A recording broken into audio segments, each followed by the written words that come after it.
Você pode assentar, pastor Wellington, equipe de louvor, obrigado Daniel, obrigado turminha.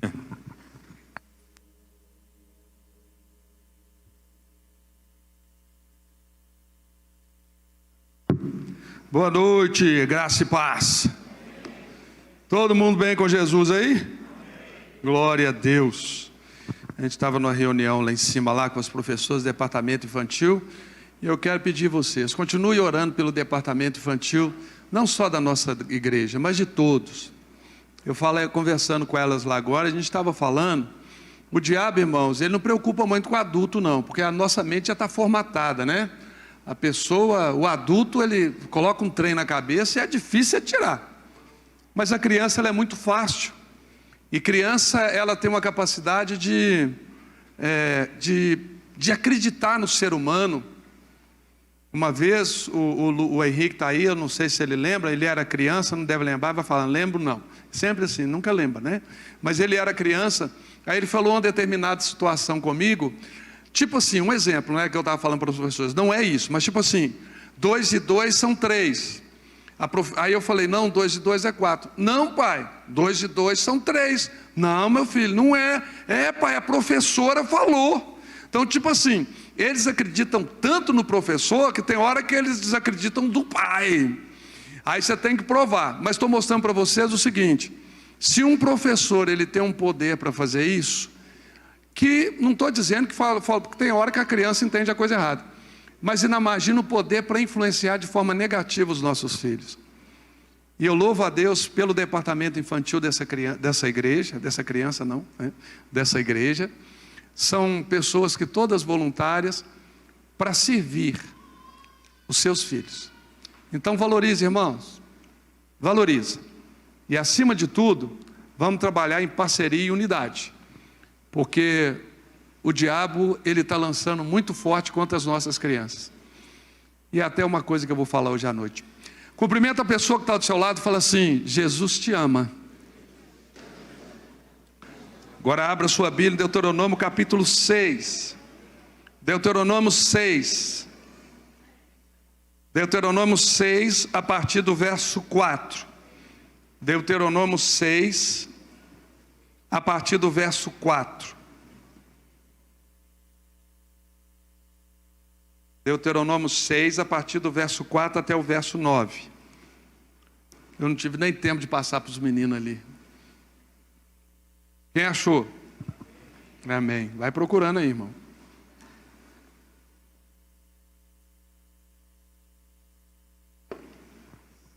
Diz o seguinte, Deuteronômio 6, a partir do verso 4.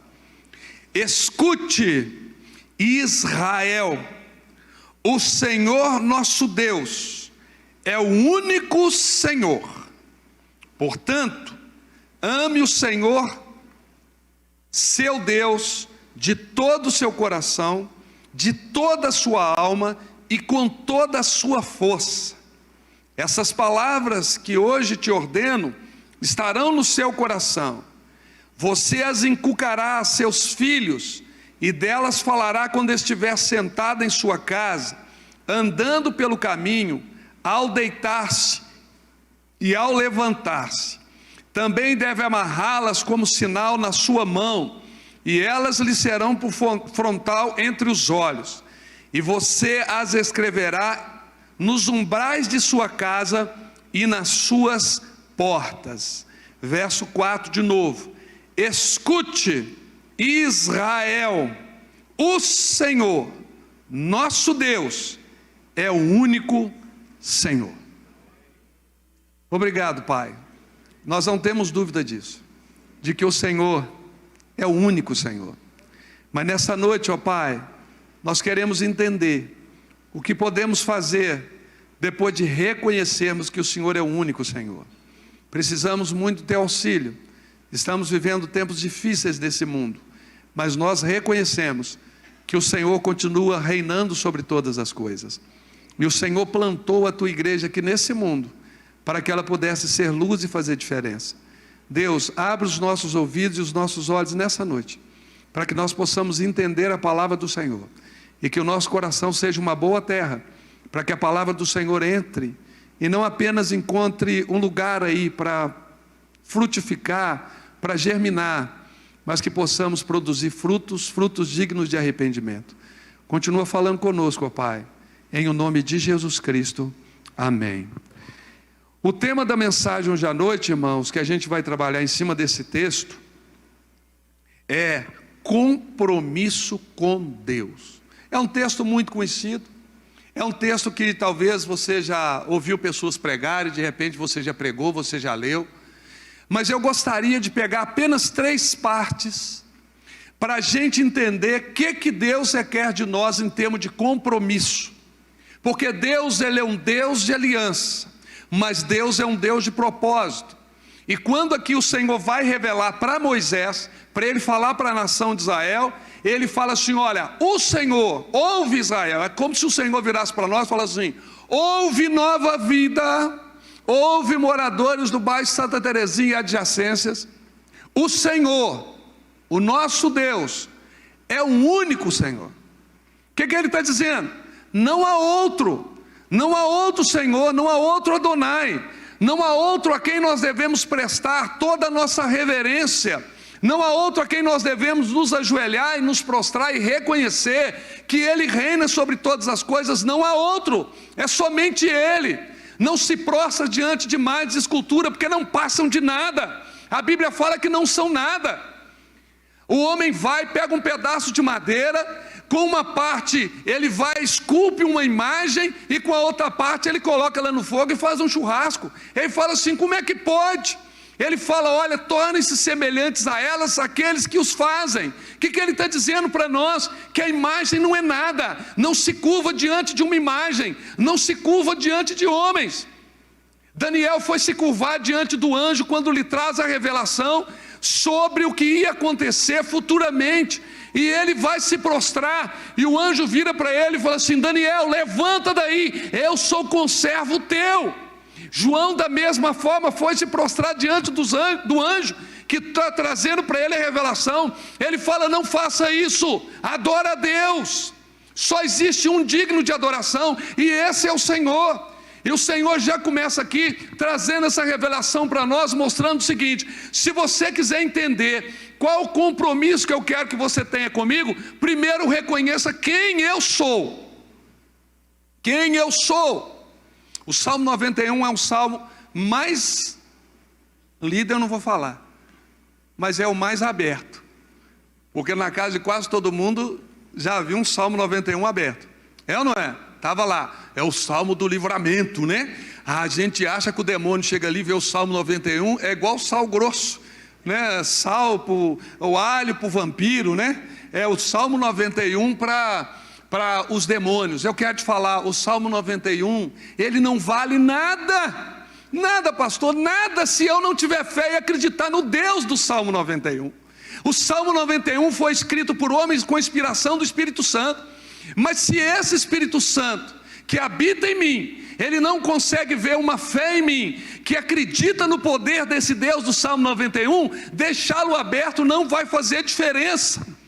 E lá num texto, eu não sei se é no verso 14 ou 15 ou 11, sei lá, que fala assim: porque a mim se apegou com amor, eu o livrarei, pô-lo-ei a salvo, porque conhece o meu nome. O que ele está dizendo? O segredo de você ter uma vida de bênção diante do Senhor é reconhecer quem Ele é, reconhecer que Ele é poderoso e reconhecer que sem Ele nós não prestamos, não valemos nada. Ô irmão, desculpa, eu vou te falar, você sem Deus, você não é nada. Eu sem Deus não sou nada, eu não passo de nada. Jesus em João capítulo 15, ele fala assim: porque sem mim vocês não podem fazer nada. Tudo que você produz nesse mundo, se não for para o Senhor, vai ficar aqui, você não tem nada da eternidade. Mas tudo que nós produzimos para o Senhor, não vai ficar aqui, vai para a eternidade. Amém, irmãos? Então a primeira coisa que o Senhor quer falar para Moisés, dizer para a nação de Israel é: reconheça que somente eu sou o Senhor. Mais ninguém, não há outro. Ah, o fulano, não há outro, não há outro. E nesse compromisso eu quero separar 3 partes aqui. A primeira delas é o verso 4, onde ele vai falar sobre o amor incondicional a Deus, nosso para com Deus. Ele diz assim: portanto, ame o Senhor, seu Deus, de todo o seu coração, de toda a sua alma e com toda a sua força. Ele vai falar assim: olha, você não ama o Senhor porque Ele te dá alguma coisa. Você não ama o Senhor porque o Senhor te colocou num lugar legalzinho aqui. Você não ama o Senhor porque o Senhor restaurou a sua família. Você não ama o Senhor porque o Senhor restaurou o seu casamento. Você não ama o Senhor porque o Senhor abriu uma porta de emprego. Você não ama o Senhor porque o Senhor te curou de uma enfermidade maligna. Você não ama o Senhor porque o Senhor, Ele fez isso, Ele fez aquilo, Ele fez aquele outro. O Senhor quer ser amado independente de qualquer coisa. Seja positiva ou negativa, o amor a Deus tem que ser incondicional.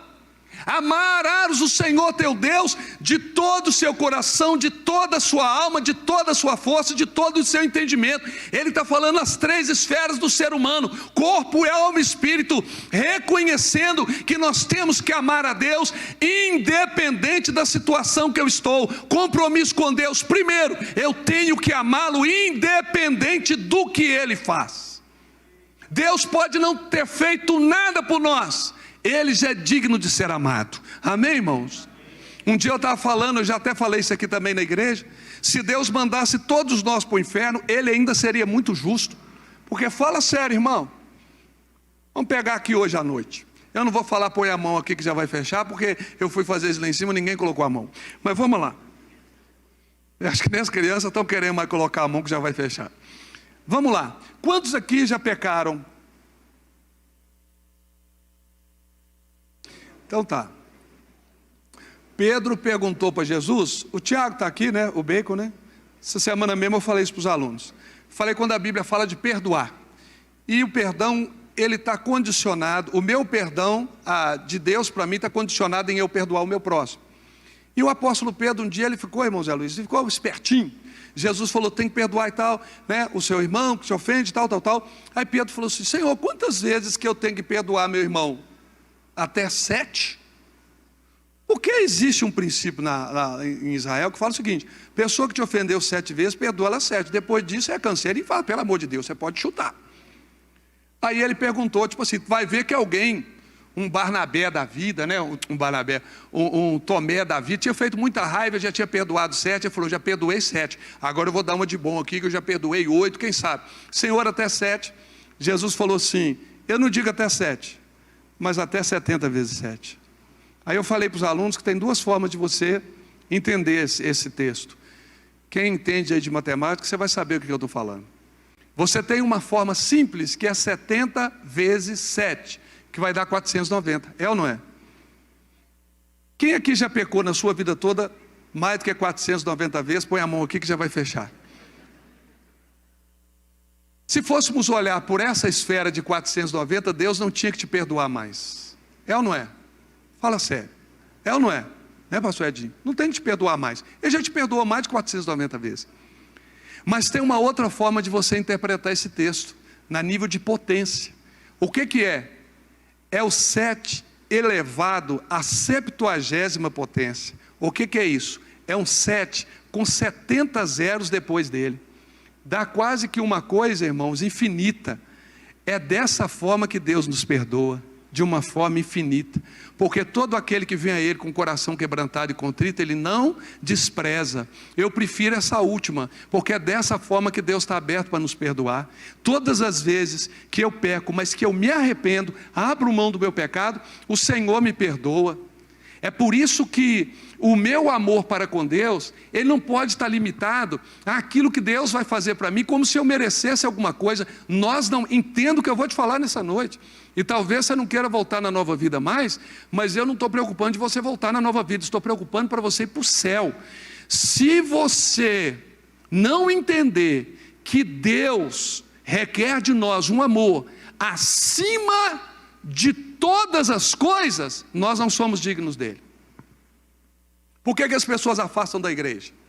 Eu vou te citar um exemplo. Porque ficou chateado com alguém? Porque ficou aborrecido com o outro? Porque não cumprimentar ele na porta da igreja? Porque o pastor não me deu uma oportunidade para eu cantar, miar, chorar. Aí tudo é dodói. Porque as pessoas querem ser o quê? Elas querem ser mimadas. Deus não mima filho. Deus não mima filho.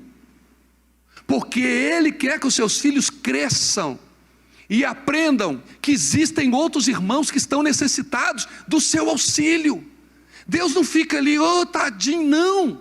Na Bíblia sempre nós vamos ver, quando os homens de Deus estiverem apuros, Deus sempre chega para eles e fala assim: seja forte e corajoso, não temas e nem te espantes, porque o Senhor teu Deus é contigo por onde quer que você andar. Ah, Senhor, só eu fiquei. Que só você, Elias? Quem mandou sentar nessa caverna? Sai daí. Coloca fulano como profeta no seu lugar, Beltrano como rei de tal, Ciclano como rei de tal, e eu ainda tenho 7.000 joelhos que não se curvaram para Baal. Senhor, Senhor, se possível passa de mim esse cálice. Meu filho, não é possível não, você vai ter que beber dele. Você está entendendo? Mas a gente quer tudo mimadinho. Paulo fala para a igreja de Corinto que já era tempo daqueles irmãos estarem numa posição alta, mas eles ainda estavam precisando de leite. Sabe por quê? Porque eles ainda eram crianças. Irmão, está na hora da igreja crescer.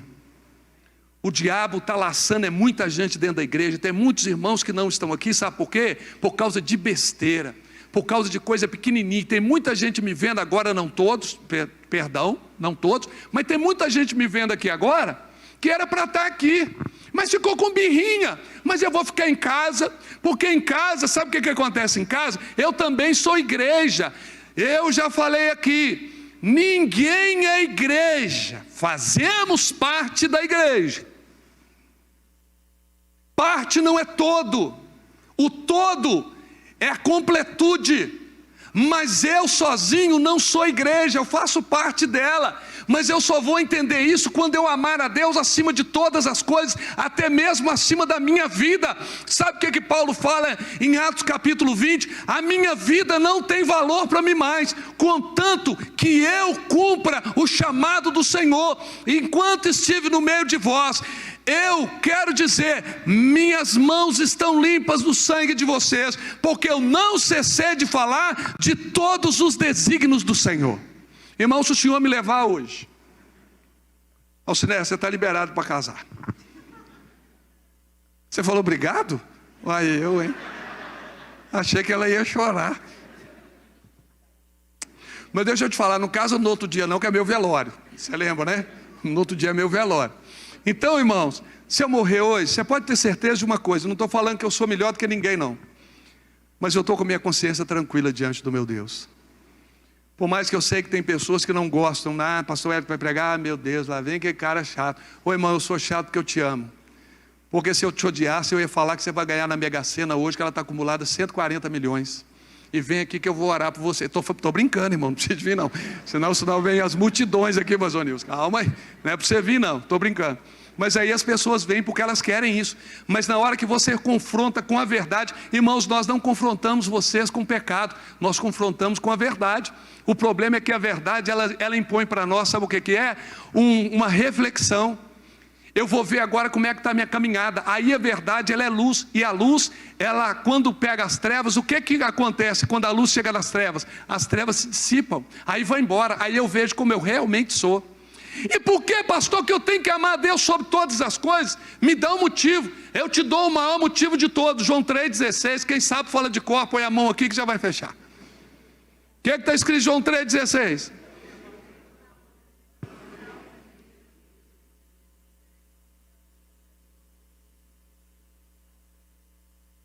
Viu como é que funciona? Desse jeito. A gente manda falar um versículo, aí começa, né? Porque Deus amou o mundo, vai diminuir, daqui a pouco só 2 terminam. Porque Deus amou o mundo de tal maneira que deu o seu Filho unigênito, para que todo aquele que nele crê não pereça, mas tenha a vida eterna. Sabe o que Jesus estava falando aqui? Jesus está dizendo o seguinte: o amor de Deus não é provado por palavra, mas por atitude. Deus, quando prova o amor dele, ele age. É por isso que Deus espera que quando eu falo assim, eu amo a Deus, eu também vou agir, porque mesmo na adversidade, eu continuo crendo no poder de Deus. Todo mundo gosta daquele texto que Paulo escreve aos Filipenses: posso todas as coisas daquele que me fortalece. Parece que é o super-homem, não é, irmãos? Você chega assim: posso todas as coisas daquele que me fortalece. Clark Kent. Aí todo mundo gosta desse versículo. Mas sabe o que Paulo fala antes? Tanto sei ser humilhado quanto ser exaltado, tanto sei passar fome como ter em abundância. Posso todas as coisas daquele que me fortalece. Mas a gente passar um dia de fome, nós já estamos igual a Esaú. Já estamos igual a Esaú, porque Esaú, um dia que ele passou fome, ele negociou o direito de primogenitura com o irmão dele. De que me vale esse direito de primogenitura se eu morro de fome? Fome de um dia, para alguém que era caçador, para alguém que sabia cozinhar, porque o pai dele depois pediu para ele preparar uma refeição, e ele preparou. Irmãos, o negócio é quando nós desprezamos Deus, desprezamos o que Deus tem feito na nossa vida, desprezamos o amor de Deus. E eu quero te dizer, aquele que despreza Deus será desprezado. Entenda isso. Não fica brincando com Deus, que Deus não é Deus de brincadeira, não. Ah, não estou afim de Deus. E você acha que nós temos capacidade de estar ou não afim para Deus? Se você fala, eu não estou afim de Deus, sabe que é Deus que não está afim de você. Simples assim. Eu tenho misericórdia de quem me aprouver ter misericórdia. Deus diz isso, o apóstolo Paulo escrevendo aos Romanos. Não depende de quem quer, mas de Deus usar da sua misericórdia. Amém, irmãos? Então por que eu tenho que amar Deus acima de tudo? Porque Deus me ama acima de tudo. Deus me amou passando acima até mesmo do próprio Filho. Meu filho não tem outra forma. Se não for você, eu vou ter que mandar esse povo tudo para o inferno, porque não tem outro, não tem outra maneira. O que Jesus fez? Me amou, como o Pai me amou, o Filho me amou. O que ele fez? Ele abriu mão da glória que ele tinha como Deus, se esvaziou, veio em forma de homem, uma criancinha, um bebezinho, totalmente dependente. Por quê? Porque ele me amou, irmão. Nós somos indesculpáveis se nós não amarmos a Deus de todo o coração, de toda a alma, de todo o entendimento, de todas as nossas forças. Deus não aceita menos que isso. Esse é o meu compromisso com Ele. Amém? Pastor, mas não sei se eu amo Deus isso tudo, não. Tem um homem na Bíblia que ele achou que ele também não fazia muito assim, não. Eu vou até citar, essa semana eu estou citando muita aula lá que eu dei para os alunos. O apóstolo Pedro nega Jesus quantas vezes? 3. Aí depois de ressuscitado e tal, teve um dia que eles foram pescar. Falei, você quer saber da coisa? Vamos pescar. É a máxima de alguns aí, né? Vamos pescar. Está estressado? Vai pescar. Eles foram pescar. Quando eles chegaram lá para pescar, estão lá no mar, aquela complicação, pega, não pega e tal. De repente Jesus chega na praia, eles não sabiam. Ah, faz isso e tal, né? A história, eu não, vou resumir. Aí de repente Pedro fala, é o mestre. Ele vai lá e tal, e Jesus está na praia, já esquentando lá um peixinho e tal, aquela coisa toda. E Pedro já está meio ressabiado com Jesus, porque ele negou Jesus 3 vezes. Está lá assim. Jesus virou para ele e falou assim, Pedro, ou seja, Simão, filho de Jonas, tu me amas? Ele falou assim, Senhor, eu te amo. Eu vou explicar isso. Jesus perguntou para ele, aí apacenta meus cordeirinhos, Simão, filho de Jonas, tu me amas? Senhor, o Senhor sabe que eu te amo. E depois Jesus vai fazer a mesma pergunta a 3ª vez. Aí tem algumas pessoas que falam assim, Jesus deu troco no Pedro, hein? Olha só um pouquinho, Jesus deu troco. Ele negou 3 vezes, Jesus perguntou 3 vezes. Foi ou não foi, irmãos? Jesus é maldoso. Não. Por que Pedro negou Jesus 3 vezes? Porque ele teve medo. Aquele Pedro todo poderoso, o cara fortão, que Jesus falou assim, olha, o Filho do Homem vai ser entregue na mão dos pecadores, vão fazer isso, e é necessário que aconteça, mas no 3º dia, Pedro virou e falou assim, de maneira nenhuma isso vai acontecer com o Senhor, nós não vamos deixar, eu amo o Senhor demais, Jesus, que é isso? Do coração, não vai acontecer, nós não vamos deixar, eu já tenho até uma espada aqui guardada, para arrancar a orelha do Malco, né? O cara estava lá, eu não deixo, eu não vou, o Senhor não vai, porque eu te amo. Ô irmão, palavras, Deus está cheio de palavras, Deus quer ver atitude. Aí o que aconteceu? Resumo, o amor que Jesus estava falando com Pedro, nós temos 3 tipos de amor, filéus, ágape e eros. Jesus estava usando a linguagem de um tipo de amor, e Pedro respondendo com outro. Jesus vira para Pedro e fala assim: Pedro, você me ama com amor ágape, o amor de entrega, você está disposto a morrer por mim? Pedro virou para Jesus, depois da coisa feia que ele fez, que eu morro para o Senhor, e negou ele 3 vezes. Pedro virou para ele e falou assim: Senhor, tu sabes que eu só te amo com amor de amigo, amor filéus. Eu não tenho coragem de entregar a minha vida para o Senhor. O Senhor pergunta para ele de novo: Pedro, você me ama com amor ágape, você tem coragem de morrer por mim? Pedro virou para ele e falou assim: Senhor, o Senhor sabe que eu só te amo com amor de entrega, com amor de amigo. Eu não tenho coragem de morrer pelo Senhor. Jesus, pela 3ª vez, ele muda o verbo. Ele vai usar o verbo filéus. Ele vai perguntar assim: Pedro, então quer dizer que você só me ama com amor de amigo? Pedro ficou chateado pela 3ª vez, e ele fala assim: Senhor, tu sabes todas as coisas. O Senhor sabe que eu só te amo com amor de amigo, ou seja, não tem coragem de morrer pelo Senhor. Jesus olhou para ele e falou assim: agora sim, Pedro, agora você está pronto para morrer, porque a sua boca está condizendo com o seu coração. Mas quando você era novo, você se vestia para onde você queria. Mas quando você for velho, outros vão te cingir e vão te pegar pelas mãos e vão te levar para onde você não quer. E ele estava dizendo com que tipo de morte que Pedro ia glorificar o Senhor. Sabe o que aconteceu, irmãos? Deus sonda o nosso coração. Tem hora que nós somos muito falsos com Deus. Senhor, eu te amo demais, mas meu coração está assim, eu estou com raiva do Senhor. Pedro reconheceu, irmãos, quão frágil ele era. E quando nós descobrimos o quão frágil nós somos, é que nós damos oportunidade para Deus usar aquele frágil e fazer grandes milagres com alguém que é frágil. Hoje, no horário do almoço, a gente estava falando sobre Davi, né, amor? Não era Davi que a gente estava falando? Davi, como que Deus escolhe pessoas que não são? Um menininho, no meio dos irmãos lá, forte, valente e tal, pega um menininho, escolhe um menino. Irmãos, tem hora que você fala assim: pastor, mas por que Deus me escolheu? Porque você não era nada. Aí ele pode fazer com nada muita coisa, porque as pessoas vão ver que o mérito não é seu, o mérito é todo dele. Amém, irmãos?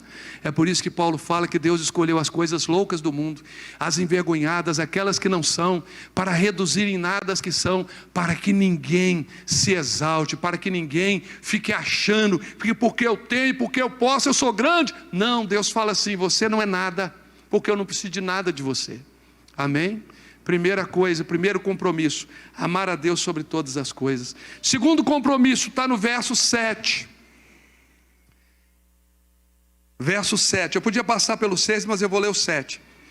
Você as inculcarás, ou seja, a palavra de Deus, você as inculcarás a seus filhos, e delas falará, quando estiver sentado em sua casa, andando pelo caminho, ao deitar-se e ao levantar-se. Qual o segundo compromisso que eu tenho que ter com Deus? É o compromisso com a minha geração. Eu tenho que ter um compromisso com a minha geração. É o que está mais preocupando as professoras do departamento infantil, a gente. O que está preocupando hoje as pessoas que estão com uma responsabilidade de preparar a igreja para subir. É o descompromisso das pessoas com a geração, principalmente dos pais. Um descompromisso geral. Estou nem aí para onde meu filho está andando, o que ele está vendo. Inclusive quero dar um recado aqui. Eu ia esperar para dar um monte, mas eu já vou dar esse aqui já de primeira mão. Irmãos, pelo amor de Deus, não traga o seu filho para a igreja com celular. Um dia eu cheguei na escola dominical lá, né, na sala de uma das professoras, todos os meninos com celular na mão. Mas que coisa! Ah, pastor, mas o meu filho só fica quieto com celular. Está faltando uma mãe e um pai aí para dar uma correção no filho, não está não? Só fica quieto com o celular? Ô irmão, deixa eu te falar uma coisa. Há um princípio na palavra de Deus, e Deus não revogou esse princípio. Responsabilidade de criar filho é dos pais. Não é da igreja, não é da escola, é dos pais. Você imprime valores espirituais na vida do seu filho. Aí o pai traz o menino aqui para 1, 2 horas na escola bíblica e acha que o menino tem que sair daqui sabendo a Bíblia inteira. Mas ele não lê Bíblia com o filho. Aí o filho fala palavrão na escola e ele não quer, ele nem quer saber o que o filho está aprendendo. Irmãos, deixa eu falar um negócio. Quem é pai e mãe aqui, levanta a mão. A responsabilidade de criar seu filho é sua. É sua. Deus te delegou Ah, pastor, eu não queria. Problema é seu, agora você tem. Pastor, meu filho virou para mim e falou assim: eu não pedi para nascer, mas fala para ele, agora você nasceu, você quer que eu te mato? Você quer voltar? É difícil, né? Como é que eu vou... Nicodemos perguntou isso: como é que eu posso voltar para o útero da minha mãe? Eu vou orar para Deus te matar então, meu filho. É isso, com certeza ele não vai querer, irmão. Ele fala: vamos deixar isso para depois, né? Deixa eu avançar na minha idade. Olha só o que a Bíblia diz para nós.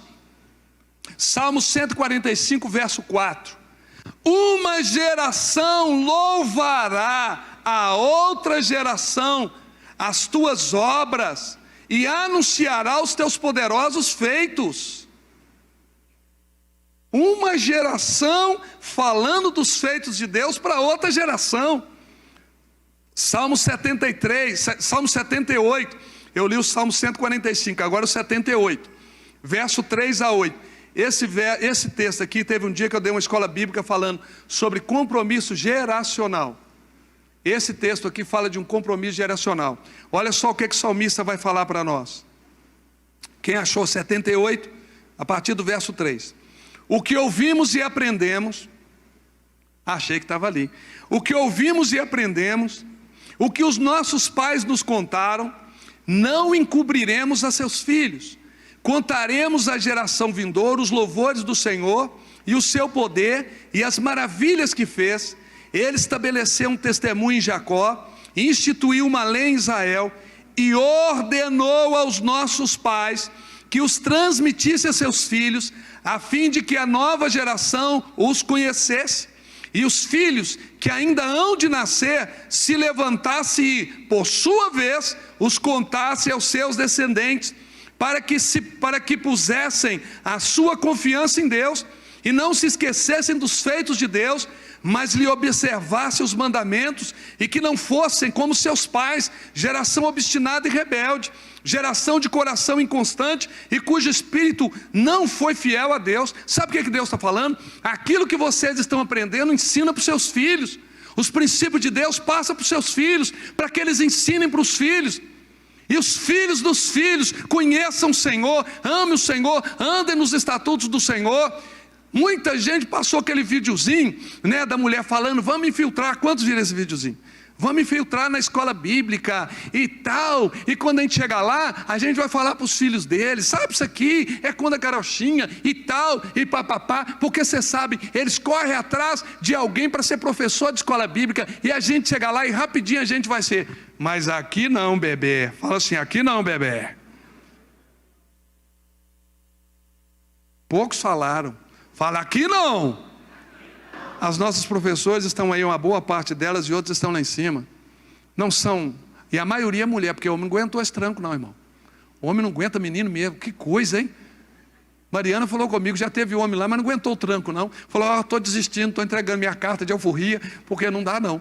Irmão, brincadeira. A maioria é mulher, a maioria não, todas são mulheres, né, que estão lá no departamento infantil.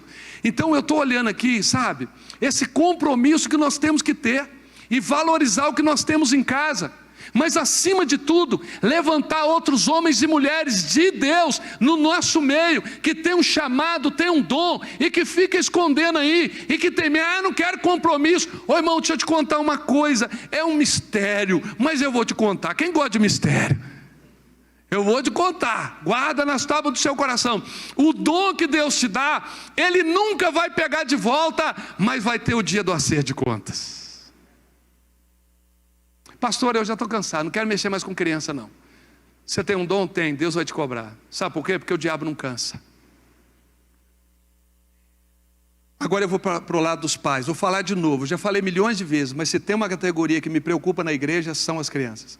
Eu vou falar pela milionésima vez aqui: pais, cuidam dos seus filhos, pelo amor de Deus. Mães, instruam seus filhos. Pastor, mas eu tenho uma dupla jornada, uma tripla jornada. Ô irmã, você tem um marido, né? Você que tem um marido, não estou falando aquela que de repente ela cuida da casa e tudo, mas você tem um marido? Tem, pastor. Então, joga a responsa de cuidar das finanças para o seu marido, e você cuida dos filhos. Sabe por quê?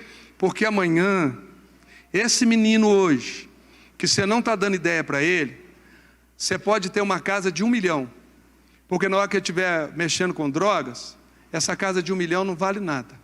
porque você daria tudo para o seu filho estar nos pés do Senhor. Mas como que ele vai andar nos pés do Senhor? Se você investir nele quando ele é criança.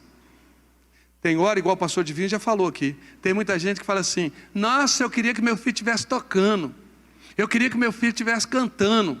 Mas aí eu te pergunto, você está investindo no ministério do seu filho? Você está investindo, trazendo o seu filho para a igreja? Ou você só deixa o menino ali na porta e racha fora? Eu estou preocupando, irmãos. E eu vou ser sincero, abrir meu coração, de todo o coração para vocês. Eu estou preocupado. Os pais hoje que deixam o menino, vai, sobe lá, menino, sobe. Subiu. 2 horas que eu estou livre dessa benção.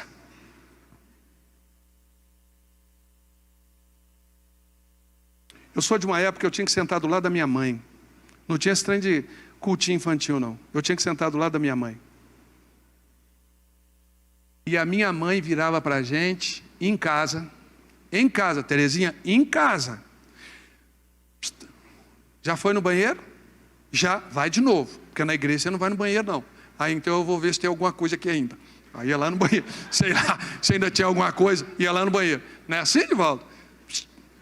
Né? Renato também, que teve a mesma criação.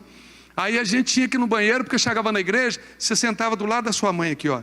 Na escola bíblica, dividia para a escola bíblica depois voltava para todo mundo para terminar. No culto à noite não tinha cultinho infantil, não. O filho tinha que sentar do lado da mãe. Não importa, irmão, se você fosse dormir no culto, mas você estava do lado da sua mãe. E não tinha esse negócio de menino levantar. Que legal. Sai correndo, galerinha. Não é isso não, meu irmão.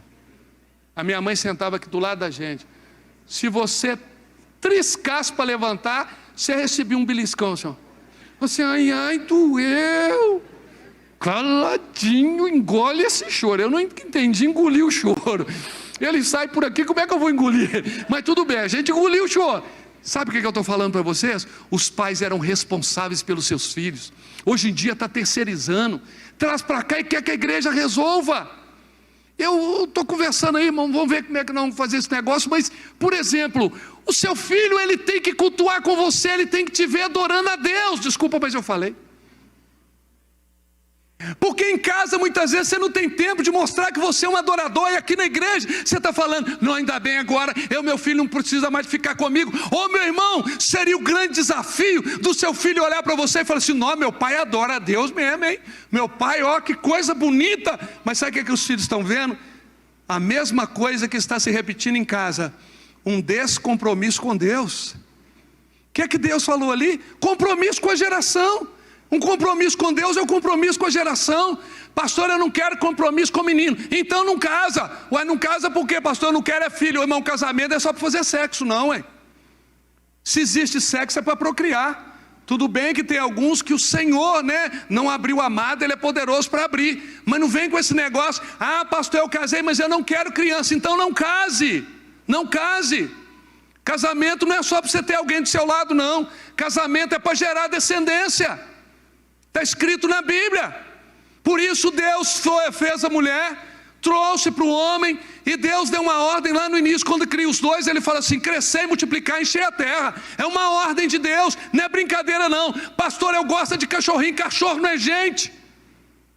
Você pode amar cachorro e temos que cuidar da criação, mas não é gente. Deus não mandou você criar cachorro, instruir cachorro no caminho do Senhor, gato, galinha, papagaio. Deus falou: gente. Deus não vem buscar bicho, Jesus vem buscar gente. É por isso que Jesus morreu. Entenda, igreja. O nosso desafio com essa geração é muito grande. Jesus está voltando. Para de ficar brincando de crente quando nós temos um grande compromisso com o nosso Deus. Uma coisa é você não poder, outra coisa é poder e eu não quero. Aí depois chega numa idade avançada, onde já não consegue mais e vai culpar o Todo-Poderoso. Irmão, entenda uma coisa: eu e você temos um compromisso com essa geração. Eu não estou plantando nada para a geração da frente, não, estou fazendo para a minha. Porque tem gente fazendo para da frente, mas está dando mau testemunho para a sua. Eu estou construindo grandes coisas para gerações futuras, mas e a sua? Que impacto nós estamos fazendo para a nossa geração? Nesse texto aqui, o salmista no Salmo 78 fala que eu tenho um compromisso com essa geração, para que ela ensine para as outras. Tem gente que só está investindo lá para frente, mas aqui hoje nada. Está construindo grande impérios. Eu quero deixar grande impérios para os meus filhos. Sabe o que Salomão fala em Eclesiastes? Você cria uma grande estrutura, você cria uma mega empresa, você tem muito dinheiro guardado no banco, e depois você morre, e tudo aquilo vai ficar para alguém que não vai dar valor nenhum, que vai jogar tudo fora. Por quê? Você investiu em coisas e não em pessoas. Ô irmão, ser pobre tem vantagem. Tem que ter alguma também, que pelo amor de Deus. Sabe qual que é a vantagem de ser pobre? É porque o pobre, ele não tem dinheiro para fazer grandes viagens para a Europa, ele tem que viver com a viagemzinha ali para o zoológico, né? Minha mãe não tinha condição, e meu pai, de levar a gente para a praia. Nunca fomos na praia. Eu conheci praia com meu irmão Útil, que levou a gente. Ele e a Gladys nos levaram. Eu tenho foto lá no Rio de Janeiro. Né, quando eles me levaram lá, eu tinha uma tia que morava lá, foi meu irmão que me levou. Chegou lá, como todo mineiro, eu fui provar para ver se a água era salgada mesmo. E o trem era salgado. Mas aí, minha mãe não tinha condição, meu pai não tinha condição. Mas eu tenho foto aqui no zoológico. Eles não tinham condição para me levar para a praia, mas tinham condição de me levar no zoológico. E eles impactaram a minha vida. Amém, irmãos? Talvez você está tentando juntar dinheiro para ir para a Europa, mas você nunca levou seu filho para tomar um sorvete no shopping center. E ele olha para você e fala assim: mãe, vamos lá no shopping, mamãe não tem dinheiro, mamãe está juntando dinheiro. Ô meu querido, se você morrer, esse dinheiro não vai valer nada para esse menino. Ele vai pegar esse dinheiro e comprar tudo de sorvete. Entendeu?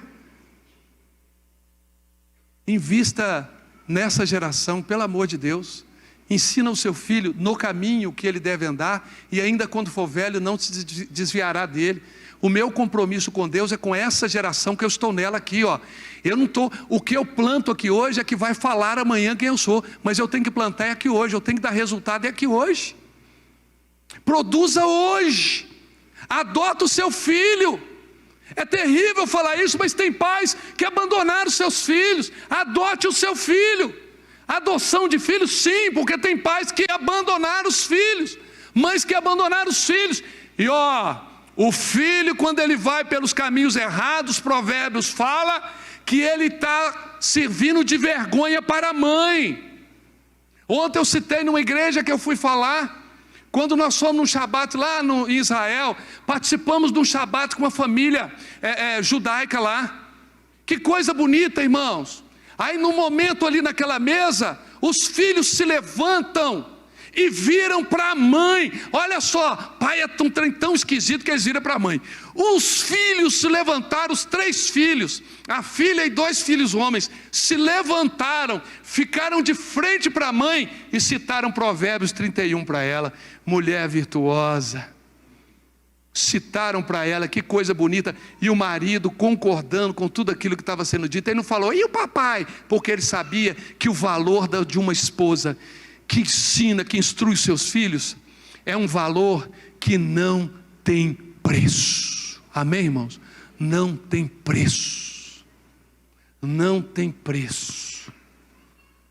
Fala assim: compromisso de amar a Deus sobre todas as coisas. Compromisso com a geração, com a minha geração. E o último para a gente terminar, irmãos, verso 9. O verso 9 diz assim: e você as escreverá, são os princípios e as leis de Deus, e você as escreverá nos umbrais de sua casa e nas suas portas. O que está falando? Umbrais e porta está falando de externo. Eles têm uma caixinha que põe na porta. Externo. O que isso é para nós? Testemunho. Compromisso com Deus. Amá-lo incondicionalmente sobre todas as coisas. Cuidar da minha geração. E testemunhar, pastor Wesley, para aqueles que estão de fora. Que tipo de testemunho que o meu vizinho está tendo? Que tipo de testemunho que o meu colega de trabalho está tendo? Que tipo de testemunho que as pessoas que estão na faculdade estão tendo? Qual o testemunho? Lá na escola, que tipo de testemunho que eu estou dando? Porque ele falou assim, esses princípios, essas leis, tem que estar tão clara que as pessoas têm que passar e ver, e reconhecer quem é você. Dentro do cristianismo não existe o 007, irmãos. 007 é aquela pessoa que ninguém sabe que ela é um espião. Mas está cheio de crente 007. A pessoa passa na vida do outro e um dia ela encontra essa pessoa na igreja.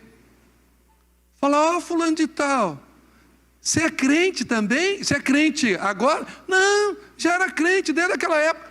Por que você nunca me falou de Jesus? Ah, pastor, eu tenho vergonha. Se você tem vergonha de falar de Jesus, você precisa de algo que vai te dar muita coragem. O que é que se chama? Revestimento de poder. Ser cheio do Espírito Santo de Deus. Os apóstolos tinham medo. Jesus fala assim, fica em Jerusalém, até que do alto vocês serão revestidos de poder. E ele fala assim, recebereis poder ao descer sobre vós o Espírito Santo, e vocês serão minhas testemunhas, tanto em Jerusalém como em toda a Judéia e Samaria, até os confins da terra. Irmão, se você não tem coragem de falar de Jesus, é sinal que você não tem poder do alto. Porque aquele que tem poder do alto não tem vergonha de falar de Jesus. E aquele que tem vergonha de falar de Jesus, saiba que um dia Jesus não vai falar de você lá no céu. Ele falou, aquele que se envergonhar de mim diante dos homens, eu o envergonharei de meu Pai, eu não o confessarei diante do meu Pai que está nos céus. A pergunta que eu te faço é o seguinte, qual o testemunho que você está dando para aqueles que estão ao seu redor, para o seu vizinho? Quando o seu vizinho sai na porta e te encontra, o que é que ele fala? Crente safado! Quando ele sai na porta, o que ele te pergunta? Ô vizinho, porque nem sabe seu nome. Deixa eu te perguntar, sua esposa está bem? Por quê? Eu vi ontem ela falando assim, marido, não me bate mais, que é isso, homem? Jesus vai voltar e vai te castigar. Como é que está seu filho? Porque eu vi o menino falando assim, pai, me bate só com a correia, não me bate com ferro de passar roupa não. Aí você fala, meu Deus, que é isso, pastor? Ô irmão, você sabia que o vizinho é o seu parente mais próximo, mas é o que escuta tudo de você? Ainda mais quem mora em apartamento, né? O vizinho de baixo, o da direita, o da esquerda, fica igual aquela música, para a direita, para a esquerda, para cima, para baixo, para frente e para trás, todo mundo sabe quem você é. E o vizinho do 401, meu Deus, e ele fala que é crente. Tem alguém do 401, então eu vou mudar o número. Tem 401 aqui? Não, né? Vamos colocar o 203, tem? 102? 99? Qual tipo de testemunho que nós estamos dando? Sabe por quê? O mundo quer nos ver, porque Paulo fala que nós somos uma carta escrita. Jesus te ama, mas Ele não quer você de qualquer forma. Ele quer que você venha reconhecendo que só Ele é o Senhor, que você o ame acima de todas as coisas, que você esteja disposto de fazer diferença na sua geração, e acima de tudo, que você venha dar testemunho para aqueles que estão ao seu redor. Tem muitas pessoas ao nosso redor que estão indo para o inferno, muitos parentes nossos. E deixa eu te contar um negócio. Um parente que vai para o inferno e não conhece Jesus, a responsabilidade é nossa. Pastor, mas deixa eu te dar um conselho. Você fala assim, pastor, mas meus parentes todos são de tal religião, de tal religião, de tal... Não importa, meu irmão. Deus te dá estratégia. Eu já falei aqui. Você converteu? Não deixa de ir nas festas de família. Você não é obrigado a ir lá nas novenas da igreja católica, a ir lá nos passes lá do espiritismo. Você não é obrigado a fazer isso não. Mas agora, reunião de família, vá. É ali que você vai fazer a diferença. Chegou lá, né Caio? Chegou lá na reunião de família, na hora do almoço, você fala assim, gente, eu posso fazer uma oração? Ô irmão, ninguém nega, seja espírita, católico, macumbeiro, ex-cumbeiro, tudo. As pessoas, elas não negam uma oração. Aí pode fazer. Antes da gente comer, o cara já está quase com um frango na boca. Posso orar? Agradecendo a Deus pela comida? Ele vai tirar o frango da boca e vai deixar. Pode. É assim ou não é? E naquele momento você tem a oportunidade. Você está vendo? Não é pelo muito falar que somos ouvidos. Uma oração faz diferença. Senhor, salva a minha família. Mas Deus não vai salvar a sua família através do pastor Wellington, através da sua vida, porque você tem entrada lá, eu não tenho. Você pode chegar na sua mãe e conversar com ela, com todo cuidado, com todo carinho, e aos pouquinhos ir falando sobre o amor do Senhor. Você está entendendo, irmãos? Chegar para o seu vizinho, evangelizar seu vizinho. Como o pastor, ele é muito duro. Chega lá para ele, não fala de futebol, não fala sobre Bolsonaro, não fala sobre Lula, fala nada disso que você vai criar confusão. Fala de Jesus. Fala, ô vizinho, como é que o senhor está? Eu estou muito mal. Sabia que Jesus te ama? Fala do amor de Deus, não entra em querelas. Irmãos, nós estamos virando pessoas que nós estamos arrumando confusão por causa de política, por causa de futebol, quanto a única coisa que faz diferença na vida do ser humano é Cristo. Só fala de Cristo, só ensina sobre Cristo, e o mais o próprio Espírito Santo faz a obra. Mas enquanto a gente brigar com o outro por causa de futebol, você e eu, muitas vezes nós brigamos por causa de futebol com o nosso vizinho, perdemos a amizade dele por causa de futebol. Se ele falou para você, olha, não solta foguete quando o Atlético ganha, porque eu não gosto do Atlético, não solta foguete. Pastor, mas o Atlético é time do meu coração. Quem tem que estar no seu coração é Jesus. Se o Atlético ou o Cruzeiro é mais importante que Jesus, você não é digno de Jesus. Eu não sou digno de Jesus. Porque Paulo diz assim: fiz-me de tolo para ganhar os tolos, fiz-me de sábio para ganhar os sábios, fiz-me de tudo para com todos, para, se possível, ganhar alguns. Deus vai te dar sabedoria e estratégia. Amém, irmãos? Feche os seus olhos.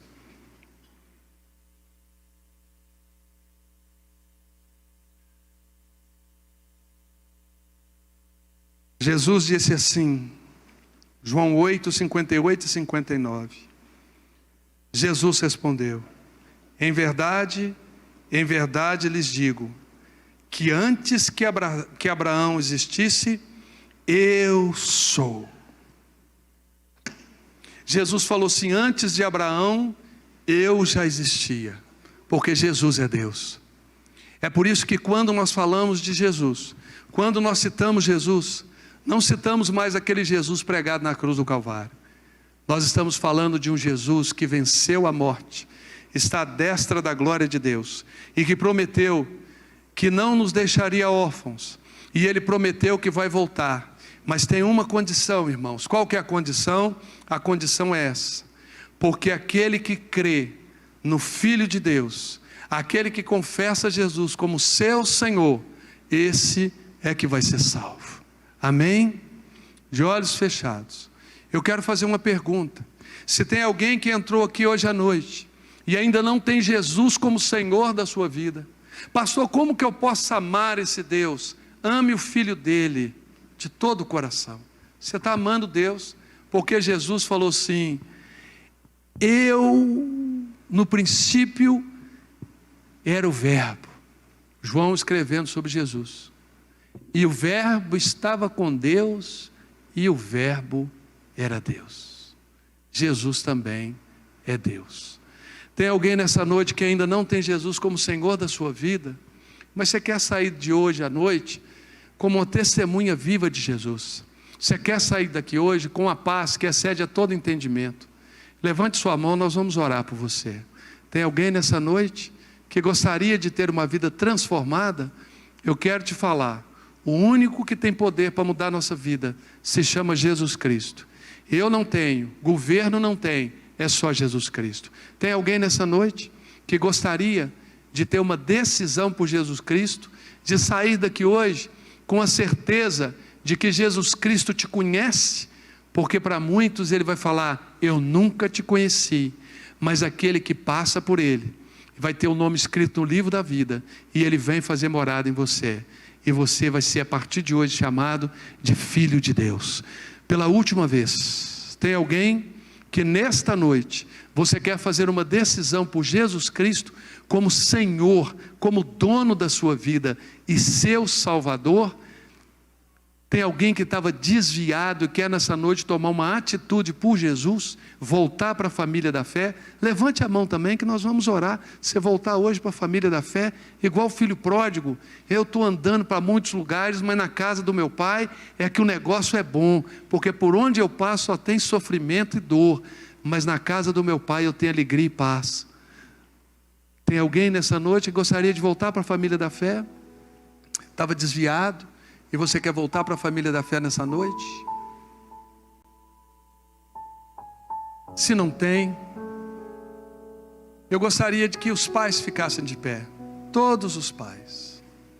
Todos os pais. Os pais que eu digo pai e mãe, tá?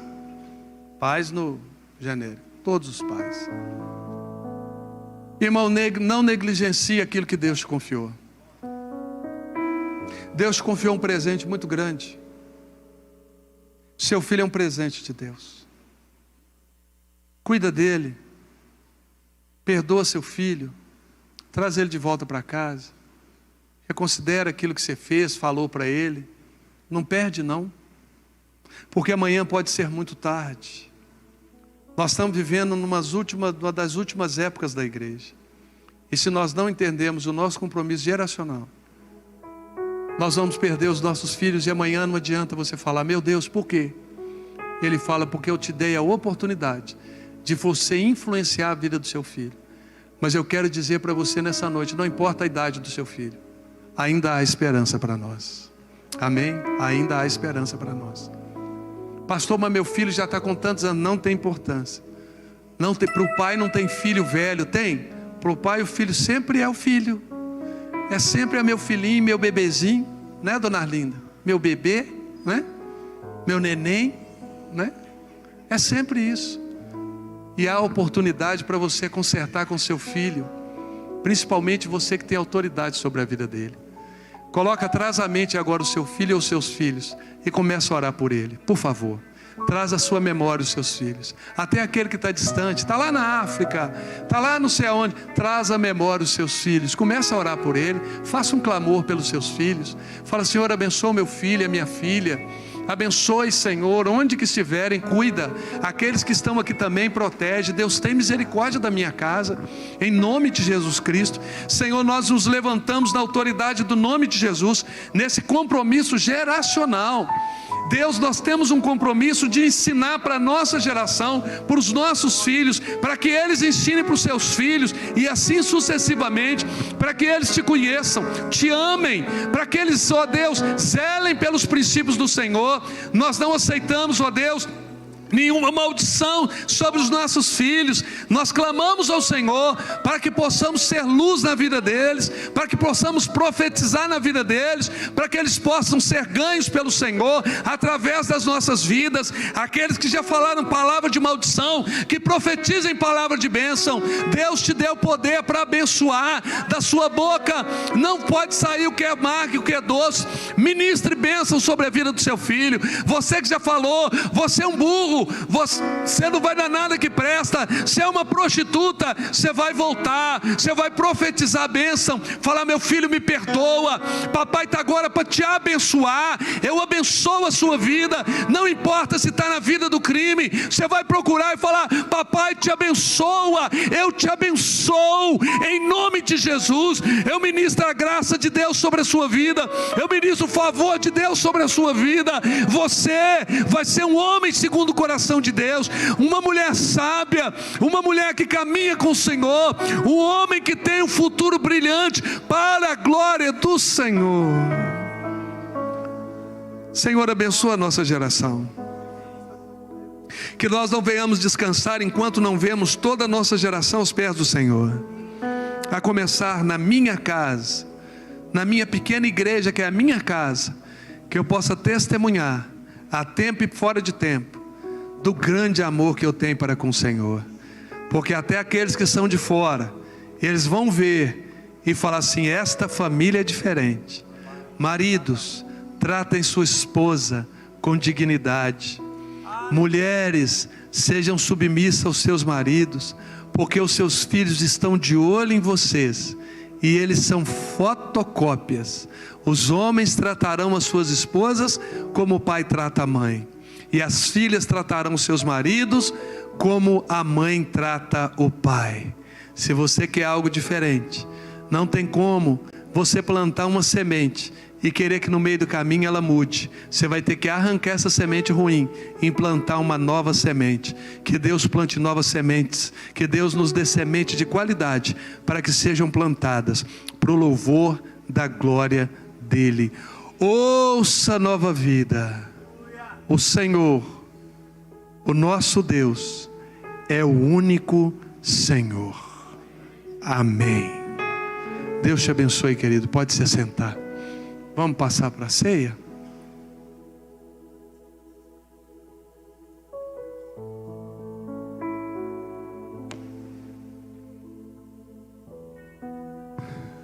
Os diáconos podem vir, por favor.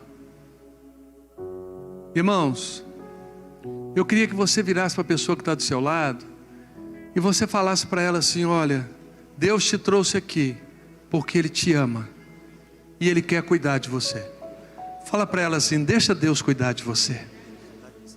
Deixa Deus cuidar de você. Amém? Vocês não estão sozinhos não, irmãos. Eu senti isso no coração de falar agora. Vocês não estão sozinhos. Deus está conosco. Deus está conosco. Ele cuida da gente. Nos momentos da maior adversidade, Ele está aí do seu lado. Mas reconheça Ele em tudo. Em tudo. Amém? Glória a Deus. Pastor Wesley, ora aqui consagrando os elementos. E depois que você consagrar, nós vamos explicar. Tem um microfone aí? Tem.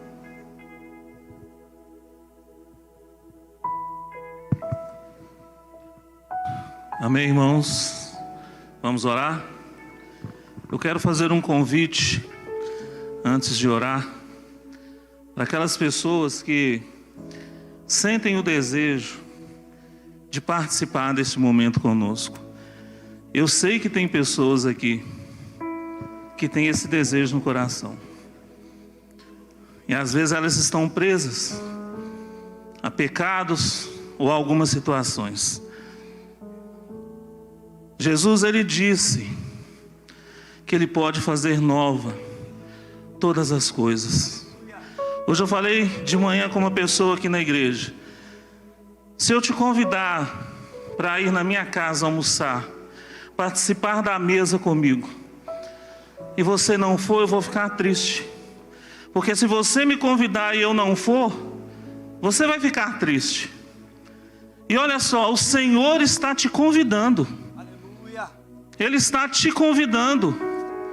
E não é porque Ele quer uma multidão apenas, não. É porque você é importante para Ele. Porque por você Ele morreu na cruz. Então, se o seu coração está aí acelerado, de vontade de participar, de fazer parte deste ensaio que nós vamos fazer, porque daqui uns dias o próprio Jesus vai nos servir. E Ele vai te chamar pelo nome. Ele não vai nos chamar por um grupo. Ele não vai falar: olha, agora os irmãos da Nova Vida. Não. Ele vai chamar cada um pelo nome. E eu oro para que o seu nome, para que o meu nome, para que o nome dos meus filhos sejam falados por Jesus. Vamos orar? Pai, em nome de Jesus, nós oramos e agradecemos. Consagramos a Ti as nossas vidas. Consagramos a Ti este momento. Te agradecemos pela oportunidade que o Senhor está nos dando mais uma vez. Consagramos a Ti, Senhor, este pão e este suco. E entendemos, Pai, que vamos fazer aquilo que o Senhor nos ordenou a fazer. Em memória de Ti, em memória da Tua morte, em memória da Tua ressurreição, em memória da salvação, em memória de tudo aquilo que o Senhor prometeu para as nossas vidas. Nós oramos e consagramos a Ti este momento, em nome de Jesus. Amém.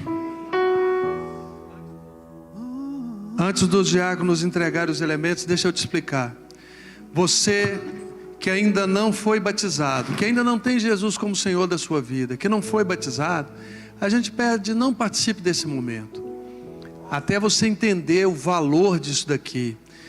Essa é uma ordenança que Jesus deu para a igreja, é uma ordem, é um mandamento, e Ele falou que a gente tem que fazer todas as vezes em memória dEle. Mas é para aquele que já entende, porque se eu não entendo o valor desses elementos, Paulo fala que ao tomá-los eu estou tomando condenação para a minha vida. É por isso que aqui a gente não sabe: todo mundo pode beber. Não, porque a responsabilidade é nossa. Mas se a gente fala e você pegar, pelo menos nós não temos mais um compromisso. Mas eu tenho que te alertar. Você tem que estar em comunhão com o Senhor. E você tem que também já ter passado, principalmente pelo Senhor Jesus Cristo e pelo batismo, para entender o grande poder que tem em participar dos elementos. Eles não vão se transformar no corpo e no sangue de Jesus, mas agora já estão consagrados, e eles trarão bênção ou maldição para a nossa vida. Pastor, mas você está falando isso, você está me assustando. Não, querido, eu só estou te alertando, porque nós queremos que você seja abençoado. Amém?